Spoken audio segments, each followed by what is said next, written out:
Rencana Panglima TNI Laksamana Yudo Margono mengunjungi Papua mendapat sorotan dari Direktur Imparsial Gufron Bahruri.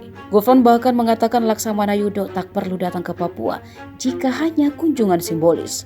Pernyataan Gufron ini mengemuka merespon rencana Panglima TNI Laksamana Yudo Margono mengunjungi Papua bersama Kepala Staf dari unsur 3 Matra TNI. Konflik di Papua memang jadi isu yang disebut Laksamana Yudo dalam uji kepatutan untuk menjadi Panglima TNI tahun lalu. Apalagi diketahui bersama masyarakat Papua selalu mendapat teror dari kelompok kriminal bersenjata atau KKB Papua yang tak henti-hentinya melancarkan aksi anarkisnya hingga menimbulkan korban jiwa. Bahkan puluhan nyawa melayang sia-sia sepanjang tahun 2022 lalu. Para korban itu tewas gegara serangan membabi buta yang dilakukan KKB Papua. Para korban tak hanya dari unsur prajurit TNI Polri, tetapi juga warga sipil. Bahkan warga sipil lebih banyak meninggal dunia ketimbang aparat bersenjata. Karena fakta itulah sehingga Gufron Bahruri berani meminta Panglima TNI Laksamana Yudo untuk mengevaluasi semua hal terkait status Papua yang merupakan daerah rawan separatis. Menurut Gufron, kunjungan Panglima TNI yang direncanakan itu hendaknya untuk kepentingan Papua.